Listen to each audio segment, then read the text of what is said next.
अब यूपी विधानसभा चुनाव में भी देखने को मिलेगा। नमस्कार, न्यूज़ फॉर्नेशन देख रहे हैं आप और मैं हूं सानिया आपके साथ। भरत तिवारी एनकाउंटर मामला जो कि सिर्फ बिहार में चर्चा का विषय नहीं बना, बल्कि पूरे भारत देश में इसकी चर्चा हो रही थी। पुलिस की कार्यशैली पर लगातार सवाल खड़े हो रहे थे और पुलिस सवालों के कटघरे में खड़ी थी।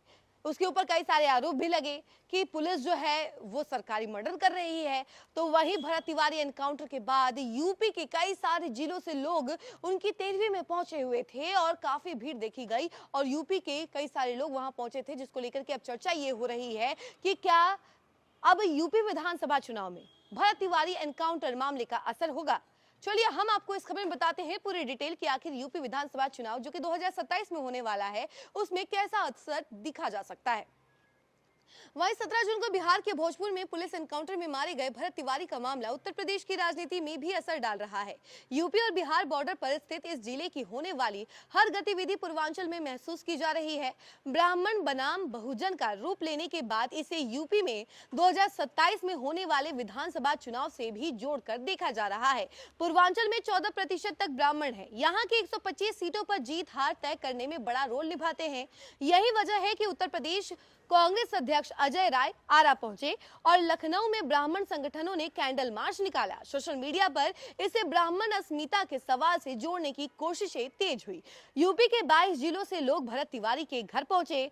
ऐसे में सवाल है कि क्या यह मामला अगले साल होने वाले उत्तर प्रदेश विधानसभा चुनाव तक राजनीतिक मुद्दा बन सकता है या समय के साथ इसकी धार कम हो जाएगी।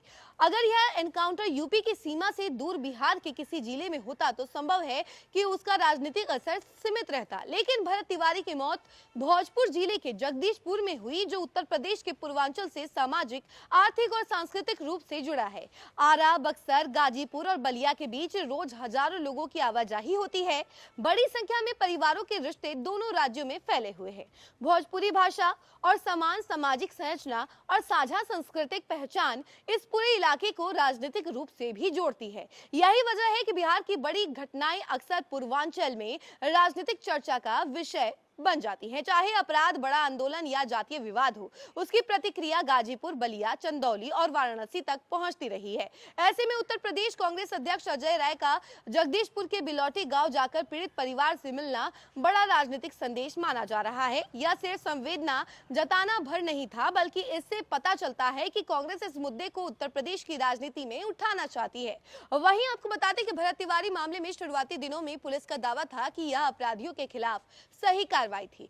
7 दिन बाद भरत की मां आशा देवी की शिकायत पर तत्कालीन डीएसपी, थाना प्रभारी और अन्य पुलिस कर्मियों के खिलाफ हत्या समेत गंभीर धाराओं में एफआईआर दर्ज हुई। वहीं ऐसे में विपक्ष सवाल उठाने लगा कि यह फर्जी एनकाउंटर था। मीडिया और विपक्ष के दबाव में ही सरकार ने मुकदमा दर्ज कराया। इसके बाद उत्तर प्रदेश, दिल्ली और एमपी से लोग यहां आने लगे। सबसे ज्यादा उत्तर प्रदेश के पूर्वांचल से लोग यहां पहुंचे। पूर्वांचल के करीब 22 जिलों से लोग यहां आए। देखते देखते भरत तिवारी के समर्थन में स्वर्णों के कई संगठन खड़े हो गए। भरत तिवारी एनकाउंटर मामले में लखनऊ में ब्राह्मण संगठनों ने कैंडल मार्च निकाला और निष्पक्ष जांच की मांग की।